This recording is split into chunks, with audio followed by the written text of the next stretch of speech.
Pulling அது எப்படி பண்ணுறது? காலையில் எழுந்ததும் எதுவும் சாப்பிடாமல் இதயம் வளர்த்தை வாயில ஊத்தி நல்லா கொப்பளிக்கணும், அப்புறம் அதை துப்பிடணும். இதுதான் ஆயில் புல்லிங்.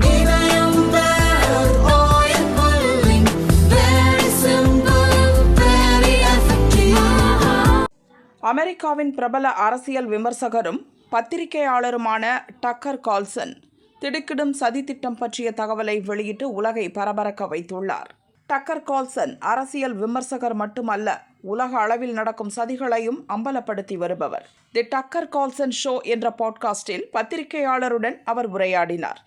அப்போது ரஷ்ய அதிபர் புட்டினை படுகொலை செய்ய பைடன் தலைமையிலான அமெரிக்க நிர்வாகம் சதித்திட்டம் தீட்டியது. இதன் மூலம் குழப்பத்தை ஏற்படுத்தி நேரடியாக 3ஆம் உலகப் போரை கொண்டு வர வேண்டும் என்பதுதான் அதன் நோக்கம் என்றார். கார்ல்சன் சொன்ன விஷயம் உலக அரசியலில் புதிய பரபரப்பையும் பதற்றத்தையும் ஏற்படுத்திவிட்டது. கார்ல்சன் குற்றச்சாட்டுக்கு பதிலளித்த ரஷ்யா, புட்டினை கொலை செய்வோம் என்று பேசினால் கூட அணு ஆயுத போர் வெடிக்கும் என்று அதிர வைத்தது. இது பற்றி அதிபர் புட்டினின் செய்தி தொடர்பாளர் டிமிட்ரி பெஸ்கோவ் கூறியது, ரஷ்ய அதிபர் உச்சக்கட்ட பாதுகாப்பில் இருப்பவர். எல்லா விதமான அச்சுறுத்தல்களில் இருந்தும் அவரது பாதுகாப்பை ரஷ்யாவின் சீக்ரெட் சர்வீஸ் டீம் உறுதி செய்யும். ரஷ்ய தலைவரையும் மக்களையும் பாதுகாப்பதுதான் நாட்டின் முதல் வேலை என்றார். ரஷ்யாவின் சபாநாயகர் ஓலோடின் கடும் எச்சரிக்கை விடுத்தார். புட்டினை படுகொலை செய்ய சதி செய்வது மட்டுமல்ல, அதை பற்றி வெறுமனே விவாதித்தால் கூட பெரிய குற்றம். புட்டினை கொல்லும் எந்த ஒரு சதி திட்டமும் அணு ஆயுத போருக்கு நேரடி பாதை அமைத்து கொடுக்கும் செயல். அந்த சதி உலகுக்கே பேரழிவை கொண்டு வரும். அமெரிக்காவின் சதி பற்றிய செய்தியை சர்வதேச நாடுகளும் சட்டங்களும் விசாரணைக்கான அடிப்படையாக பார்க்க வேண்டும்.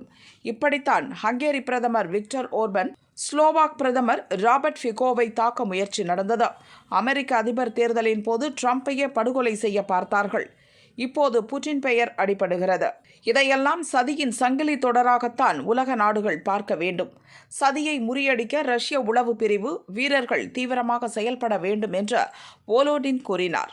புட்டினை அமெரிக்கா கொலை செய்ய சதித்திட்டம் போடுவதாக இப்படி தகவல் வெளியாவது முதல் முறை அல்ல. 2022ஆம் ஆண்டிலும் புட்டினை தலை துண்டித்து கொலை செய்ய அமெரிக்க இராணுவம் சதி செய்து வருவதாக தகவல் வெளியானது குறிப்பிடத்தக்கது. அப்போது அதை ரஷ்யா பெரிதுபடுத்தவில்லை.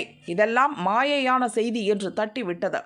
ஆனால் அதே ரஷ்யா இந்த முறை சதித்திட்டம் பற்றிய செய்தியை அணு ஆயுத போர் வெடிக்கும் என்ற அளவுக்கு தீவிரமாக எடுத்திருப்பது பதற்றத்தை ஏற்படுத்தியுள்ளது.